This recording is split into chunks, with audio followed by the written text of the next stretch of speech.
정치마수다 시작하겠습니다. 진수희 전 보건복지부 장관, 최재성 전 청와대 정무수석 두 분 나오셨습니다. 어서 오십시오. 안녕하세요. 자, 윤석열 대통령과 한동훈 비대위원장 사이의 갈등 이번 주 내내 정치권의 가장 큰 이슈고요. 조금 전에도 이제 리포트를 보셨는데 두 사람이 어제 충남 서천의 시장 화재 현장에서 전격적으로 만났지 않습니까? 한 위원장이 깍듯하게 인사를 했고요. 또 대통령은 악수를 나누면서 친근감을 보여줬습니다. 어제 이 두 사람의 만남의 장면을 어떻게 보셨습니까? 글쎄요, 한간에서는 약속 대련 이야기도 나오는데 저는 그거는 아닌 것 같고요. 누가 이런 무모한 위험 부담이 엄청 큰 그런 거를 짜고 치는 쇼를 할 수가 있겠습니까? 보십시오. 만약에 그게 약속 대련이라면 쇼의 목적이 뭐였을까요? 누군가에게는 득이 되는. 네, 그런데 그게 만약 예. 무승부라면 의미가 없는 쇼고, 만약에 윤 대통령이 승자가 된다면 그거는 당으로서는 총선 폭망이라는 거고, 총선이 폭망하면 그게 윤 대통령한테도 타격이 되는 상황이고, 만약에 한동훈 비대위원장이 승으로 끝나는 그런 쇼라면 이거는 바로 윤 대통령의 레임덕을 의미하는데, 이런 무모한 도박을 벌렸을 리는 없고요. 그것도 짜고. 예. 그래서 하여튼 만약에 한동훈 비대위원장을 띄워주기 위해서 윤 대통령이 자신의 손해를 감수하고 이런 일을 벌였다. 이거는 임기 말에나 있을 법한 일이지, 지금 지나온 임기보다 남은 임기가 더 많은 대통령 입장에서 이걸 짜고 치지는 않으셨을 것 같고요. 그러니까 이제 결국 이 일련의 과정이 예정된 시나리오라고는 볼 수 없다는 말씀이세요. 예. 그래서 최근 몇 가지 상황을 보면, 제가 나중에 또 말씀드릴 기회가 있을지 모르겠지만, 최근 여러 가지 상황, 몇 가지 상황 때문에 윤 대통령께서 굉장히 스트레스를 받으셨고, 그걸로 인한 어떤 급발진이었을 확률이 제 눈에는 커 보입니다. 네. 알겠습니다. 네.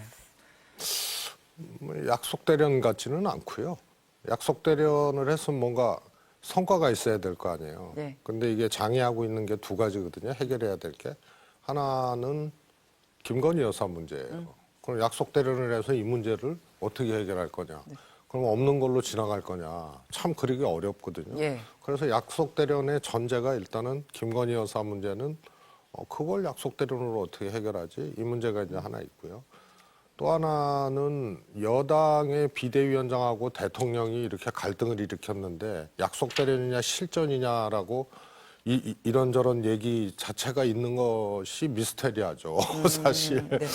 그래서 특히 책임 있는 대통령과 집권여당의 대표죠. 예. 비대위원장이면 예측 가능은 아니더라도 좀 상식적인 그런 일을 해야 되는데, 이번에 실전이냐 약속 대련이냐 이것이 논란이 있을 정도로 이렇게 어처구니 없는 일이 있는데요. 결국은 향후의 공천 문제로 원만하게 갈 거냐. 그게 네. 과거에 없던 일이거든요. 대통령이 하도 구체적으로 세게, 때로는 포괄적으로 당에 개입을 하니까 총선 공천도 윤 대통령 공천이 될 것이다라고 이제 예측들을 하잖아요. 근데 한동훈 비대위원장이 있거든요. 그래서 이거는 공천은 정말 형제나 부부가 만약에 하더라도 이게 퍼즐이 잘 안 맞고 예. 잡음이 있을 수밖에 없는데, 그래서 지뢰를 터지기 전에 꽉 밟아놓은 상태다.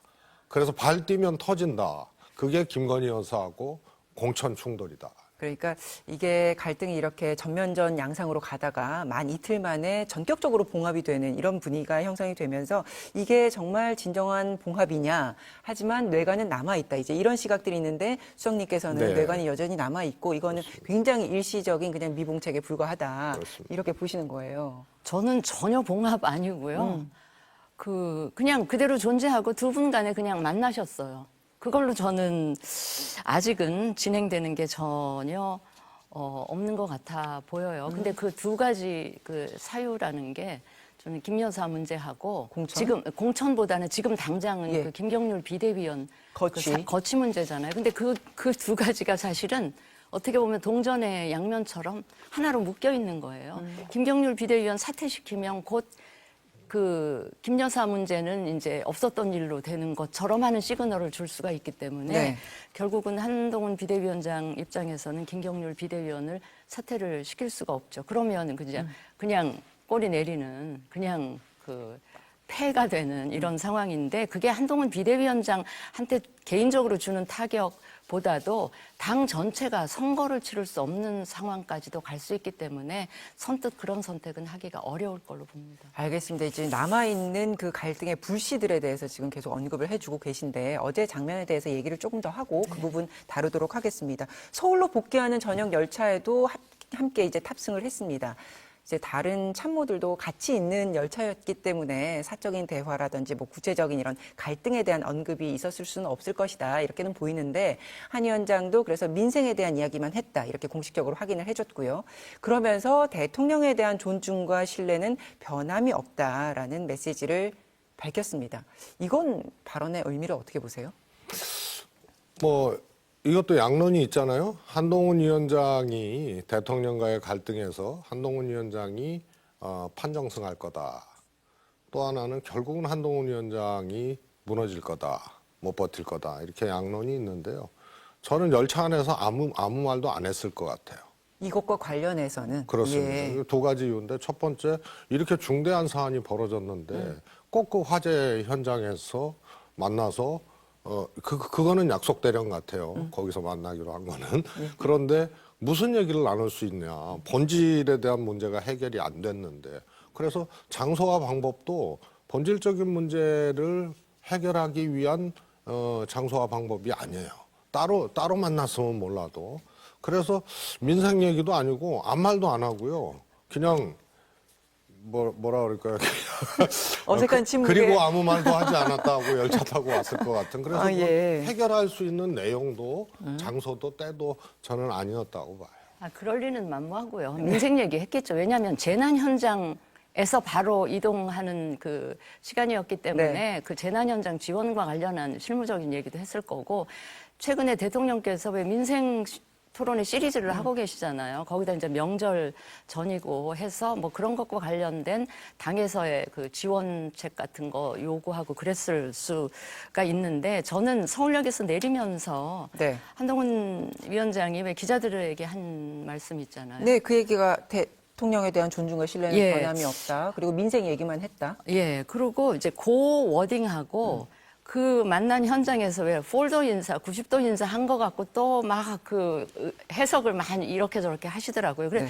저도 저 의미가 뭘까 곰곰이 생각하고 있었는데 오늘 아침 출근길에 또 한동훈 위원장이 말씀을 하셨어요. 김건희 여사 리스크에 대해서 생각이 변한 게 없다. 김경률 비대위원 사퇴 없다. 들은 적이 없다. 그래서 제가 그 두 장면, 두 조각의 워딩을 합쳐서 저는 어떻게 추측을 했냐면 인간적인 측면하고 인간 관계하고 정치적인 입장은 분리하겠다라는 의미처럼 들렸어요. 그래서 어제 90도 인사하는 거는 대통령께 대한 예를 갖추는 거고 그 신뢰와 존경의 의미는 인간적인 관계는 오래된 관계니까 그대로 가져가되 그러나 지금 당면하고 있는 갈등의 본질 이 두 거는 일종의 정치적인 입장의 차이잖아요. 이거는 내가 내 입장 그대로 견지하겠다라는 그 의미인 것 같다.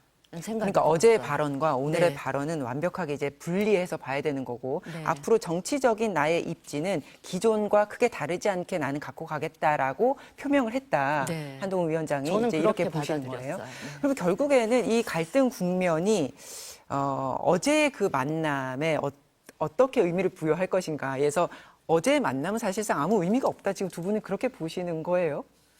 의미는 대통령실 쪽에서는 의미를 막 부여하고 싶겠죠. 이제 봉합의 가닥이 잡힌 걸.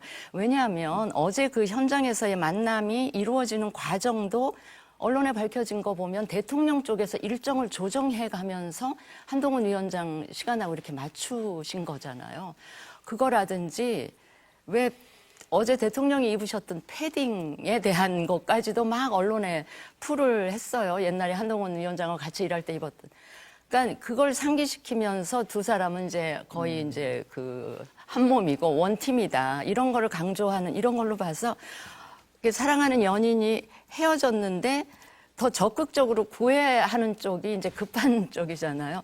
대통령실 쪽에서 뭔가 더 적극적인 구애를 하는 모양새로 사실은 비춰지더라고요. 그건 뭐 참모들이 적극적으로 설득을 예. 했겠죠. 그러니까 어제 이 스케줄이 어떻게 조정됐는지 일정이 조정된 그 과정에 대해서는 뭐 기사마다 조금 입장이 달라서 이게 정확한 사실관계는 확인이 안 되고 있습니다만 이제 장관님께서 보시기에는 용산이 좀 더 아쉽기 때문에 빨리 수습하려는 네, 네. 그런 국면을 지금 찾고 있는 것 같다라고 보시고요. 자, 대통령과 이 한동훈 위원장의 갈등이 전면전으로 가는 듯한 분위기였는데 그 와중에 친윤 핵심으로 꼽히는 이철규 국민의힘 인재영입위원장이 어제 이게 대수롭지 않은 듯하게 들릴 수 있는 그런 발언을 했습니다. 직접 들어보시면요.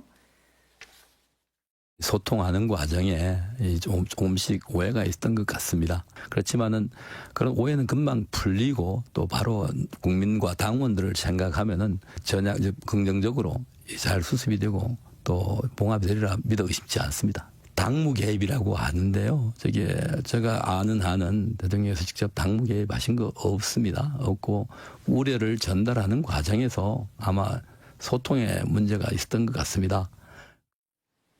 네, 이제 이게 조금 전에 이제 진 장관님이 해석하신 그 부분에 약간 그 뒷받침되는 부분이 아닌가 싶은데 그 소통 과정에서 오해 정도다 봉합 잘 될 거다라고 밝힌 이 부분이 빨리 사태를 수습하자 이런 친윤계의 메시지로 읽혔거든요.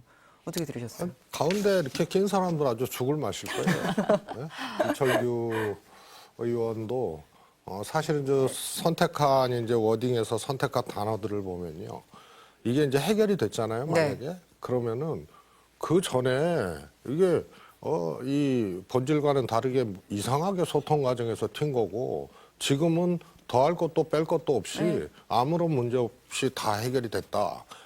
이렇게 나와야 되는데 예. 스스로들이 수습과 봉합이라는 걸 얘기를 하거든요. 그리고 수습은 지금 막 불이 났으니까 일단은 불 끄고 보겠다 이거고 봉합이라는 거는 해결이 아니거든요. 그야말로 미봉이란 말이에요, 미봉. 그래서 언제든지 더 커질 수 있는 그런 문제인데요. 그래서 전체적으로 얘기 자체가 해결이 되었다라고 해석되어지는 얘기는 한마디도 없어요. 예. 그래서 여전히 이거는 휴화산이다. 그래서 언제든지 이제 방아쇠를 다시 당길 수 있는 그런 거고요. 말씀드렸다시피 김건희 여사 문제가 이건 관통하는 문제이기 때문에 이 문제의 해결 없이 그다음에 기다리고 있는 게 별거 아닌 것 같지만요. 굉장히 이게 방정식이 복잡한 게 공천이에요. 그래서 공천 충돌 이 두 가지 때문에 역시 이제 방아쇠를 지금 당기지만 않았지 지금 이 방아쇠 당길 일이 여전히 있다 이렇게 보고 있습니다. 근데요, 제가 보기에 저 지금 그 이철규 인재영입 인재영입 위원장이죠. 제가 보기에 예전 같으면 이런 상황이 발생하면 친윤을 자처하는 소위 친윤 호소인들이 너도 나도 나서서 한마디씩 다 하는데 최근 국면을 보면 이철규 인재영입위원장께서 혼자 굉장히 이 파장을 최소화하기 위해서 고군분투하시는 것 같아요. 그런데 저는 그러면서 통상 이런 상황에서는 원내대표나 네. 사무총장이 저런 역할을 하시는 게 상식인데 인재영입위원장이 왜 저런 일들을 하고 다니실까? 그러니까 이제 세간의 평 있잖아요. 예. 지금 친윤의 그냥 원톱이라는 그걸 이제 확인시켜 주고 계시는 것 같은데 아무튼 말씀이 소통 문제지 그리고 오해지 이거 별거 아니다라는 식으로 자꾸 이렇게 그러니까 파장을 최소화하려고 하시지만 이미 그 일요일 당일에 사퇴 요구를 받은 당사자인 한동훈 비대위원장이 그걸 확인해 주셨단 말이에요. 예. 근데 이걸 가지고 소통에 문제가 있었고 오해가 있다라고 이야기를 하시면 참 믿기가 어렵고요. 만약에 그렇다면 그거는 그 자리에 참석했던 일요일 날 네. 이관섭 정책 대통령 비서실장이 예. 책임지셔야 할 일이죠. 왜 이런 정말 중대한 이런 착오, 오해를 발생하게 한 그런 상황을 자초한 사람이 비서실장이니까 비서실장이 그만두실 정도의 상황이거든요. 그래서 최근에 이제 이철규 위원장이 예. 아무튼 참, 몰카 공작의 피해자다, 막 교통사고까지 인용하신 거라든지, 뭐 이번에 명품백 그게 예. 뭐 정부 기록 뭐 이런 얘기까지 하시고 뭔가 하여튼 뭔가 지금 굉장히 혼자 빨리 고군분- 불을 끄기 위해서 네네. 고군분투해 근데 보인다? 그거를 혼자 저렇게 떠안고 하시는 것도 좀 이례적인 상황이다. 저 정도 되면 너도 나서서 막 거들고 이래야 되는데 별로 그런 분위기가 안 보이는 거예요. 지금 장관님 말씀 듣고 보니까 그때 이제 그런 사퇴 요구가 있었다고 한 자리는 3인 회동이었습니다. 네. 그러니까 윤재호 원내대표도 네. 있었다는 거거든요. 네. 그러니까 원내대표기도 하고 또 당사자기도 하니 이 부분에 대해서 사실상 윤재호 원내대표가 나설 법도 한데 그러네요. 이철규 인재영입위원장만 얘기를 하고 있네요. 그러니까 일각의 이제 당심이 과거와 달리 윤심으로 모이지 않고 있는 이 분위기 때문인 건가요? 그 시기적으로 그렇고 실제로 그렇죠. 그전 같으면 윤석열 대통령이 신호 주면 연판장 돌리고 막 때로 몰려다니고 막 했잖아요. 이게 소위 말해서 행동대원들이 있었는데 이번에 잘 그런 것들이 확보가 안 되니까 그게 이제 총선을 얼마 남기지는 않았기 때문에 그 다음에 이제 다른 비대위원장도 아니고 한동훈이거든요. 공천권이 있는 비대위원장이고 그래서 이런 것들이 저간의 사정과 시기적으로 과거처럼 윤석열 대통령 신호로 그냥 때로 움직이고 막 이런 것이 이번에 그 장면이 안 나타난 거예요. 그런데 지금 뭐 굳이 얘기할 필요가 없어요. 그 세 분이 만났을 때 한동훈 비대위원장 사퇴 요구를 했고 네. 한동훈 비대위원장이 이게 대통령의 뜻이냐고 재차 확인을 했고 이거에 대해서 뭐 소통이 잘못됐다 이건 이철규 의원 얘기지 정말 이 삼척동자도 그거는 사퇴 요구를 받았다. 그다음에 한동훈 비대위원장이 확인을 해줬기 때문에 아마 그것이 소통의 문제였다면 뭐 바이든 날리면 이후로 내부에서 이 청각 및 이 발언에 문제를 두고 소송이라도 해야 될 문제 아닌가 싶어서요. 그 문제는 사실은 논란의 여지가 없는 겁니다. 네, 그냥 명확하다. 있었다 예. 사퇴 요기가. 하지만 거절했다. 여기까지는 사실인 것 같고요. 문제는 김건희 여사입니다. 네. 공천 문제를 빼고 이제 공천 문제는 앞으로 이게 이제 또 바라봐야 될 일이니까 김건희 여사 문제에 대해서 국민적으로 지금 요구되어지는 것들 있지 않습니까? 그런 것들이 포기되잖아요. 그럼 한동훈 패예요. 자, 그러면 그 얘기를 해보겠습니다. 어제 만남이 사실상 이제 갈등이 봉합되는 듯 보이지만 촉발됐던 그 핵심 요인이 해결되지 않은 상황이기 때문에 일시적 봉합에 그친 것이다. 뭐 이제 이런 관측인데 그 중에 핵심 요인으로 꼽히는 게 이제 김건희 리스크가 하나 있다는 겁니다. 오늘 한동훈 위원장이 출근길에 이른바 김건희 여사 리스크에 대해서 생각을 이미 충분히 말씀드렸다. 이렇게 더 이상 언급을 자제하는 모습을 보였거든요. 이건 앞으로 어떻게 하겠다는 걸까요? 이제 세 가지가 있잖아요. 하나는 납득할 만한 대국민 설명. 이런 얘기를 하는 게 있고, 그 다음에 사과. 그 다음에 그것만으로는 안 된다. 해서, 이제 김경률 비대위원 같은 경우에는 제2부속실, 특감 이걸로도 안 되고 플러스 알파가 있어야 된다. 그러니까 해결 방법. 네. 김건희 여사 문제에 대해서 향후 재발하지 않게 해결하는 방법. 주로 여권에서는 이 세 가지 얘기들을 하는데요. 사실은 특검이 있어요. 근데 당연히 특검이 뭐 여권에서 말이 안 된다 어쩌고 저쩌고 해도 이 갈등이 해결되지 않고 2월 국회까지 가잖아요. 예. 그러면 이거는 특검 통과될 가능성이 매우 높다는 거고요. 저는 대통령이나 김건희 여사 사과하면 안 된다라고 얘기하는 분들의 정치적인 입장, 그 판단에 대해서는 이해가 가요. 왜냐하면 이 단건이면은 설명하고 사과하고 끝나는데 김건희 여사는 눈 뜨면 김건희 여사 뉴스였고 김건희 여사가 이 시쳇말로 여기저기 이제 사고 친 얘기들이 뉴스가 되고 이랬단 말이에요. 그래서 이거 하나로 단건이었으면은 사과하고 깔끔하게 끝나면 되는데 사실은 다른 사안하고 다 연계돼 있기 때문에 여기서 문을 열어주면 감당할 수 없다라는 그런 김건희 여사 사과 불가론을 얘기하는 분들의 심정이나 판단을 저는 이해를 해요. 네. 그리고 실제로 그럴 거예요. 이것이 사과에서 끝날 일도 아니고 이게 단건도 아니기 때문에 이 파장이 어디까지 갈 건지에 대해서 두려운 거죠. 네. 그래서 이 문제는 그럼에도 불구하고 한동훈 위원장이 기존에 입장을 바꿔서 이 문제를 그냥 사과 없이 묻고 넘어간다. 이렇게 되면 한동훈 비대위원장은 정치적으로 끝나는 거예요. 그리고 총선에서도 국민의힘이 다시 일어설 수 있는, 다시 승리를 위해서 뛸 수 있는 그런 계기들을 상실하게 되는 거거든요. 그다음에 이거를 대통령이 저러고 절대 권력이 저런데 이거를 사과해야 된다. 김건희 여사 문제에 대해서 근원적 대책이 있어야 된다 하고 이걸로 충돌을 해버리면 그건 윤석열 대통령 패고 전체가 지는 거죠. 알겠습니다. 그럼 한동훈 위원장이 어떤 입장을 취하게 될까요? 김건희 여사 리스크에 대해서는? 저는 뭐 제가 틀릴 수도 있겠습니다만 제가 추측을 해본다면 그 특검에 관해서는 이미 여러 차례 이거는 악법이고 청소년에 악용되는 뭐 그런 거다. 그래서 그거는 저는 못 받을 겁니다. 나중에 재표결 과정에 뭐 공천 탈락한 의원들이 진짜 무슨 분노의 투표를 할지는 그건 모르겠습니다만 적어도 한동훈 비대위원장 입장에서 특검을 받는 일은 저는 없을 거라고 보고요.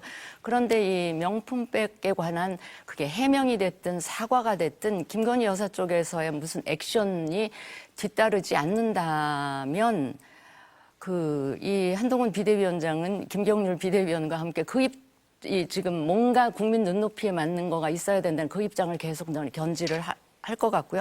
만약 거기서 후퇴한다면 이거는 뭐 한동훈 비대위원장 개인에게도 타격이 엄청 크지만 당 전체가 그냥 총선에 폭망하기 때문에 만약에 해명 액션을 했는데도 더 큰 파장이 생기는 게 만약에 최악의 상황이라면 그럼에도 불구하고 입장 표명을 하는 거가 차악이 될 수는 있을 수도 있어요. 왜냐하면 저는 우리 국민들이 뭔가 조그만 일에도 감동하려는 분명히 그런 자세가 저는 충분한 국민들이라고 보기 때문에 김건희 여사 입장에서 해명을 하고 사과를 한다면 저는 국민 마음이 또 달라질 수도 있어서 거기다 대고 또 뭔가 다른 거를 막 공격을 해오기 시작하는 민주당에 역풍이 불 수도 있기 때문에 일단 김건희 여사 입장에서는 좀 할 일을 하신다라는 차원에서 그 정도 액션은 하셔야 되는 게 아닌가 싶은데 하실 때도 네. 이게 몰카 공작이었고 이런 얘기는 일치하지 마시고 하여튼 받은 것 자체는 이유 여하 막론하고 잘못된 것이다. 국민 뭐 이런 식으로 아주 진솔하고 진정성을 담아서 사과를 하면 네. 저는 여론은 그때 가서 어떻게 바뀔지 저는 모른다고 생각을 하기 때문에 저는 그래도 하는 게 맞겠다. 이걸 그냥 뭉개고 가면 저는 우리 당 자체 선거가 정말 힘들어지고 결과가 안 좋으면 그게 고스란히 대통령의 국정 운영 동력에 영향을 미칠 거기 때문에 그렇게 하셨으면 좋겠고 한동훈 비대위원장도 제가 보니까 지난 한 달 사이에 쭉 소위 당 대표 역할을 하시면서 예. 이 총선 승리에 대한 의욕 그게 굉장히 강해지신 것 같다는 느낌을 받아요. 그런 의욕을 갖고 있는 한동훈 위원장 입장에서 그냥 저걸 없었던 일로 그냥 뭉개고 지나갈 수만은 없을 것 같다는 생각이에요. 그래서 예. 사실은 앞으로 김 여사나 대통령실 쪽에서 절대 사과 안 된다라는 입장이 견지되는 한 이 갈등 상황은 의외로 좀 더 갈 수도 있겠다는 조금 걱정이 듭니다. 이제 우리가 강서 보궐선거 있잖아요. 네. 그거 한번 잘 살펴볼 필요가 있어요.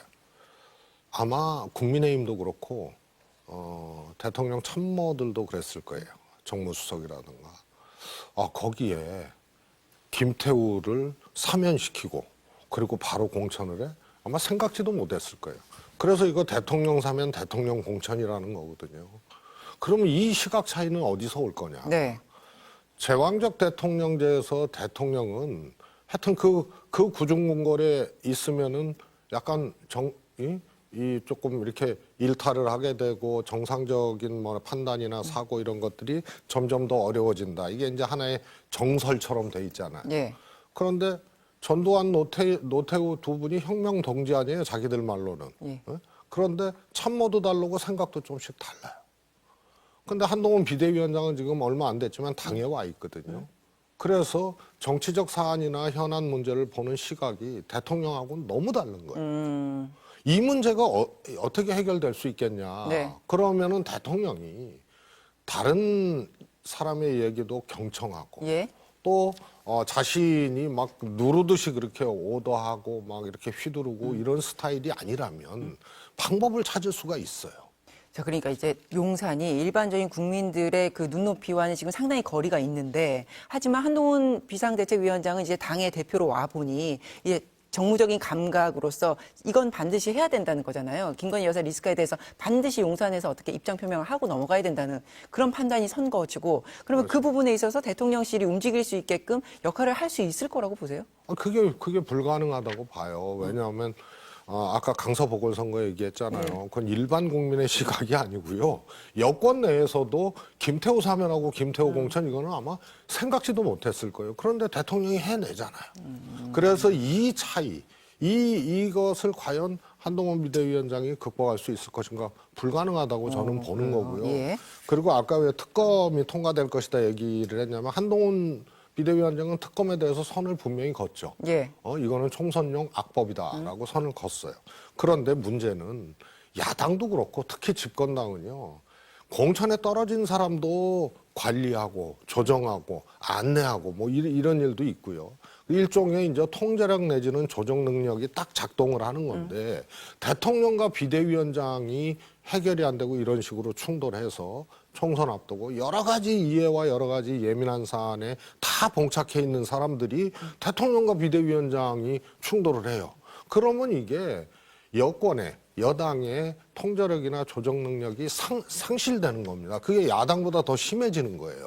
그래서 이제 제표 결대 이탈표가 나올 것이다. 그래서 국민의힘에서. 특검에 대해서도 당의 방침이 어떻든 대통령의 이미 거부권 했으니까요. 이 사정이 어떻든 간에 이거에 대해서 일사불란하게 통제할 수 있는 이런 상황들이 이 대통령과 비대위원장 충돌로 이게 해결이 안 되면 그것이 계속되는 거기 때문에 특검은 그런 의미에서 여권 입장에서는 매우 위험한 상황이 있을 수 있다. 그런 의미로 말씀을 그 앞으로 공천과 관련해서 한동훈 위원장과 윤석열 대통령 사이에 갈등의 여지가 남아 있다고들 보는데 그게 어떤 대목일까요? 그리고 어떤 식으로 표출이 될 거라고 보십니까?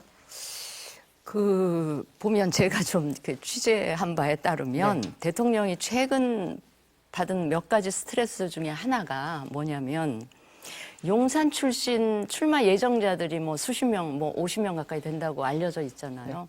그분들이 최근에 그 당에서 공천 룰 발표되자마자 패닉 상태에 빠졌다는 거예요. 왜냐하면 그 룰을 보면 전략 공천, 그러니까 컷오프는 최소한으로 하고 경선을 많이 하는 것처럼 돼 있잖아요. 그러니까 본인들이 들어갈 여지가 굉장히 들어갈 없어 여지가. 보였다. 그러니까 그분들이 기대한 거는 영남 쪽에 다선 중진들을 다 컷오프시키고 빈자리에 자신들을 전략공천으로 꽂아지는 그거를 상상을 했는데 그게 그럴 여지가 안 보이니까 패닉했고 그 컴플레인이 엄청나게 용산 쪽으로 들어갔다는 거죠. 뭐 그것도 대통령 귀에 안 들어갔을 리가 없고요. 그것도 하나의 스트레스가 됐을 수 있는데 그런데 그 오늘인가요? 전략공천 그 기준이나 이런 게 발표가 되지 않았습니까? 그래서 그 우선공천, 단수공천은 원래 국민의힘에 있던 그 원칙들이에요. 그래서 근데 공교롭게 마포을과 계양을 지역은 국민의힘이 우선 공천하는 그 기준에 맞는 지역들이에요. 예. 그러니까 연이어서 세 번을 당선자를 못 낸 지역에 대해서는 그다음에 이제 경쟁자가 있는데 여론조사 결과 격차가 뭐 월등히 높으면 그냥 단수 공천한 이게 이제 전략 공천 지역인데 그러면서 정영환 위원장 워딩 중에 제가 귀에 쏙 들어온 게 전략 공천 지역이 한 50곳쯤 될 것이다라는 걸로 제가 기억을 하거든요. 그럼 뭐 공교로운 게 우연의 일치겠습니다만 그 숫자와 이 숫자가 좀 맞아떨어지면서 이제 여지가 굉장히 열리게 됐다. 예, 그래서 이제 그렇게 된 게 이제 그 용산 쪽에 어떤 컴플레인들이 당 공관위로 좀 전해져서 이런 그 좀 뭐라 그럴까 유연한 그 공천 룰의 적용. 을 하려고 하는 게 아닌가라는 그 생각이 들었는데 아무튼 지금 그 용산이 원래 원했던 방식으로 공천을 하게 되면요.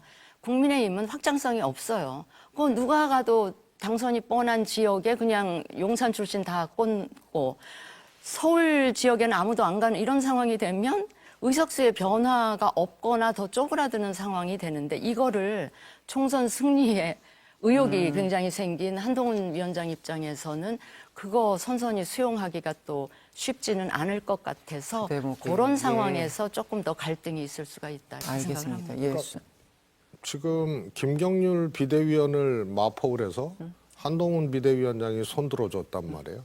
정청래가 진짜입니까? 김경률이 진짜입니까? 이랬단 말이에요. 일종의 그거 전략공천하려는 거 아니냐. 그러면은 거기 위원장은 뭐고 그것도 해필이면 또 마포을 이 지역위원장 있는 그 지역에서 행사를 했던 거 아니에요? 그래서 대통령실에서 나온 얘기가 이거 사천이고 시스템 무너뜨리면 어떻게 되느냐. 용산의 참모들도 그냥 낙하산으로 공천받고 이런 거 원치 않으시는데 대통령이 이러면 안 된다는데 그거 제가 보기엔 완전히 거짓말이거든요. 용산은 한동훈 비대위원장보다 훨씬 더 전략공천으로 꼽아야 되는 그런 이 필요성이 더 커요. 그래서 저는 이 50군데는 또 수정된다고 봐요. 제가 처음에 현역 평가해가지고 예. 하위 10%는 컷오프 하겠다. 그러면 7명이거든요. 예.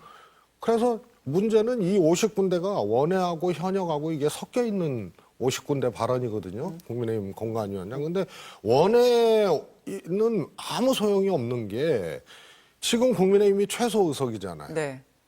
역대 최소 의석이에요. 그러면 국민의힘 황금 지역구, 그냥 비가 오나 눈이 오나 그냥 자다가 당선되고, 일어나서 예. 나가도 당선되는 지역 말고는 다 떨어졌다는 얘기거든요. 그러면은 낙하산으로 꼽히는 사람들, 네. 또 윤석열 당을 만들기 위해서 윤석열 퀴즈, 윤석열 리스트가 관찰되는 과정에서는 현역 지역 아니면 안 돼요. 그러니까 검사 출신 뭐 지금 현재까지 나타난 사람들 보면 전부 황금 지역구에 갔다가 대고 있잖아요. 예. 이 문제를 해결하지 않으면 안 되기 때문에 결국은 공천 기준은 또 바뀌게 돼 있어요. 그러면 할 수 있는 게 공천 기준을 바꿔서 소위 말해서 현역을 좀 파낼 수 있는 이 버퍼를 좀 늘리고 그 다음에 하나는 여당이 갖고 있는 또 장점이 있거든요. 설득을 해서 뭐 다른 일이 그럼 그런 받게끔 작업들이 이래서 계속- 하여튼 40개 이상이 예. 필요하다고 추정이 되는 겁니다. 근데 그런 작업이 이제 앞으로 이어질 것이고 거기에 대해서 한동훈 비대위원장은 저항할 것이고 이런 구도가 연출될 거라고 보세요? 우선은요, 한동훈 비대위원장은 아직까지 공천 시스템이나 공천 이 과정에 이 정무적인 미묘함이라든가 이런 것을 아직은 잘 모르시는 것 같아요. 그런데 적어도 이 지점이 충돌 지점 아닌가 싶어요. 그렇게 많이 용산발로 네. 하다가는 그렇게 낙하산 투여하고 방식이 어쨌든 간에 검사 출신, 용산 출신들 이렇게 무자비하게 파내고 꽂으면은 이거 총선에서 집니다. 요 문제 아닌 결국은 그 공천 지점에서 이제 방식보다 인물의 문제, 용산발 공천의 문제 예. 이 문제로 충돌을 하게 되지 않나 싶습니다. 검사가 많고 용산 출신이 많고 알겠습니다. 이렇게 되면 총선 이길 수 없다라고 한동훈 비대위원장은 판단하기 때문에 그 지점이 충돌 지점이라고 봐요. 알겠습니다. 민주당 용산- 얘기를 좀 하시죠. 그러니까요. 제가 지금 너무 시간이 훌쩍 많이 가서 민주당 이야기로 좀 넘어가겠습니다. 민주당에서는 얼마 전에 5대 혐오 범죄를 규정하고 공천심사 때 관련 도덕성을 집중적으로 검증하겠다고 밝혔습니다. 자, 근데 그런 기준이라면 이재명 당대표를 비롯해서 자유롭지 못한 주요 인사들이 너무 많지 않냐. 당 안팎의 시선이 있는데요. 결국에는 이제 공천 원칙이 공정하고 엄격하게 투명하게 적용될 수 있을지에 대해서 당내 그리고 당 외 밖에서도 의구심이 좀 많은 분위기지 않습니까? 네. 저는 이재명의 민주당이 과거의 민주당하고는 달리 말 따로 행동 따로인 거가 너무나 많아요. 그래서 이번에 이 5대 범죄에 대해서 공천심사에서 집중적으로 도덕성 검증하겠다라고 얘기를 하지만 과연 그렇게 될까 한번 지켜보자 이런 심정이고요. 네. 만약에 이번에도 민주당이 그냥 온정주의로 그냥 관용을 베푸는 식으로 또 계파간 차별화해서 관용을 베푸는 식으로 공천을 준다면 이번만큼은 정말 유권자들이 본선에서 화끈하게 좀 심판을 해 주시면 좋겠다 하는 말씀을 드리고 싶습니다. 민주당이 또 대법원의 유죄 판결 받기 전까지는 무죄 추정 원칙에 따라 처리하겠다라는 입장입니다. 하급심에서 형선고 받거나 재판이 한창 진행이 되더라도 공천을 받을 수 있는 그런 상황인데요. 그래서 이 모든 게 이재명 대표 살리기 위함 아니냐, 과연 이게 국민 눈높이 맞냐, 이게 민주당 총선 이기는 전략이냐, 뭐 이런 비판들이 계속 나오고 있어요. 우선요, 민주당을 관통하고 있는 이제 규정들이 있거든요. 공천이나 이제 예. 당 운영과 관련된. 그게 뭐냐면 대법원까지는 최종심이 나오기 전까지는 무죄 추정 원칙, 이거는 당연한 거 아니에요? 그런데도 정당의 고민은 대법원까지 가지 않고 이 사람을 공천 줘야 되느냐, 가기 전에. 그런데 누가 봐도 이거는 문제가 있다 하면은 무죄 추정 원칙이 있음에도 불구하고 네. 공천을 안 주는 거거든요. 그래서 예를 들어서 민주당 같은 경우에는 특정을 해놨습니다. 그거에 대해서 또 오독도 하고 뭐 그래서 좀 문제도 되고 그랬는데, 예를 들어서 기소된 자 있잖아요. 이 자는 반드시 징계를 하게 돼 있거나 당직을 못 맡게 돼 있거나 뭐 이런단 말이에요. 근데 기소는 대법원 최종심에 비하면 아주 초기 단계거든요. 예. 그런데 그래서 거기에 그렇게 규정을 해놔요. 뇌물을 받거나 정치 자금을 받거나 하고 등자를 하나 이제 붙여놨죠. 그래서 그거는 재정 취지가 뇌물이나 정치 자금이나 뭐 이런 거거든요. 네. 송영길 대표가 구속됐잖아요. 당시 돈봉투 사건의 전당대회 후보 당사자인, 그리고 관련된 사람들도 구속돼 있거든요. 그리고 안 받았다라는 주장과 검찰에서는 돈봉투 돌렸고 받았다라는 뭐 이런 네. 거 아닙니까? 이게 바로 무죄 추정 원칙에도 불구하고 공천을 줘야 되는지 말아야 되는지를 고민할 때 민주당의 그 규정이 있지 않습니까? 그럼 그 규정에 따라서 지금 뭐 후보자 적격 심사 다 통과한 그렇지만 국민 눈높이에는 부적절하다, 뭐 이렇게 거론이 되고 있는 아니죠. 의원들에 예를 대해서는 들어서 예. 기소된 자에 대해서 뭐 금품 수수나 뭐 뇌물 등으로 기소된 자는 당직을 맡을 수 없다라든가 뭐 이런 등등은 최종심 아닌데도 판단을 할 수밖에 없는 거거든요. 그래서 지금 당사자들은 뭐 아니라고 주장을 하죠. 안 받았다고. 그러나 이거는 전당대회 관련된 돈봉투 사건이고 당사자가 구속돼 있는 상태이기 때문에 그야말로 이거는 정무적 판단이 필요한 거고, 그것이 국민 눈높이일 수도 있고 민주당의 하나의 쇄신 의지, 억울하지만 뭐 이거는 이렇게 하겠다 일 수도 있는 거죠. 그래서 나는 이거를 관용이다 이런 말도 안 맞고요. 민주당 규정에 의하면은 이거는 공천을 안 줄 수 있는 사유에 해당하는 거예요. 그럼 이번에 이명백 공관위원장은 이런 부분에 있어서 굉장히 엄격하게 다 컷오프를 한다거나 뭐 이런 식의 조치를 취할 거라고 보세요? 저는 이제 그게 지금 어려워지니까 이런 말들이 나오는 거 아니에요? 대법원 판결 전까지 무죄 추정 원칙이다.